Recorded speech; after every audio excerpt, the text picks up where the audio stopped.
ZB9 news కి స్వాగతం. పెద్దపల్లి జిల్లా గోదావరిఖని ప్రధాన చౌరస్తాలో ఎంపీ గడ్డం వంశీకృష్ణ ఎన్నికై ఏడాది పూర్తయిన సందర్భంగా కాంగ్రెస్ శ్రేణులు సంబరాలు చేసుకున్నారు. అభిమానులు టపాకాయలు పేల్చి స్వీట్లు పంపిణీ చేశారు. కాంగ్రెస్ సీనియర్ నాయకులు వెంకటస్వామి మనవడిగా వంశీకృష్ణ పెద్దపల్లి పార్లమెంట్ ని అభివృద్ధిలో కొనసాగిస్తూ అందరి మన్ననలు పొందుతున్నారని నాయకులు సంతోషం వ్యక్తం చేశారు. ప్రజలకు చేరువలో ఉంటూ ప్రజా సమస్యలపై పార్లమెంట్ లో గళం విప్పిన వంశీకృష్ణపై వారు ప్రశంసల జల్లు కురిపించారు. పెద్దపల్లి ఎంపీగా కోల్డ్ బెల్ట్ ప్రాంతంలో తనదైన ముద్ర వేసుకున్నారని వారు కొనియాడారు. సింగరేణి కార్మికుల పెన్షన్ పెంపుతో పాటు ఆదాయపు పన్ను మినహాయింపుపై కేంద్ర ప్రభుత్వం దృష్టికి తీసుకెళ్లారన్నారు. మాంచెస్టర్ ఆఫ్ ఇండియాగా పిలువబడే రామగుండం పారిశ్రామిక ప్రాంతంలో పలు సూపర్ ఫాస్ట్ ఎక్స్ప్రెస్ ట్రైన్లను నిలుపుదల చేసేందుకు కృషి చేశారన్నారు. తెలంగాణ రాష్ట్రంలో గడప గడపకు కాంగ్రెస్ ప్రభుత్వ ఫలాలు అందే విధంగా తనదైన శైలిలో పనిచేస్తున్న వంశీకృష్ణను పలువురు అభినందించారు. యువనేత గడ్డ వంశీకృష్ణ భవిష్యత్తులో మరిన్ని పదవులు అధిరోహించి ప్రజలకు సేవ చేయాలని నాయకులు ఆకాంక్షించారు. ఈ కార్యక్రమంలో కాంగ్రెస్ పార్టీ నాయకులు మల్లికార్జున్, మల్లేష్ యాదవ్ తదితరులు పాల్గొన్నారు.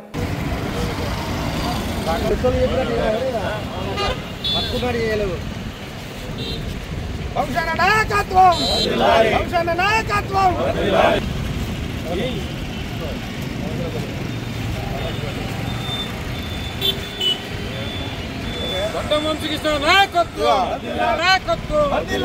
పెద్దపల్లి పార్లమెంట్ సభ్యులు వంశీకృష్ణ నాయకత్వం, పెద్దపల్లి పార్లమెంట్ వంశీకృష్ణ నాయకత్వం.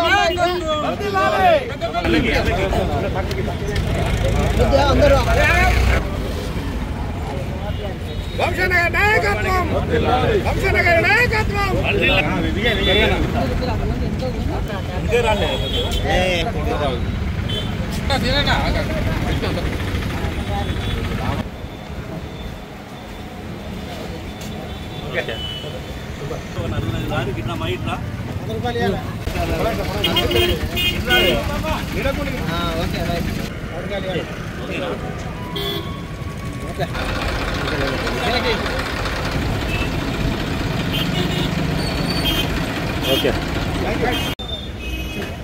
ఈరోజు మన పెద్దపల్లి పార్లమెంట్ సభ్యులు యువ నాయకులు కాకా గారి మనవడు, అదేవిధంగా వివేక్ వెంకటస్వామి గారి తనయుడు వంశీకృష్ణ గారు పార్లమెంట్ సభ్యునిగా ఎన్నికై ఈరోజు సంవత్సరం పూర్తయింది.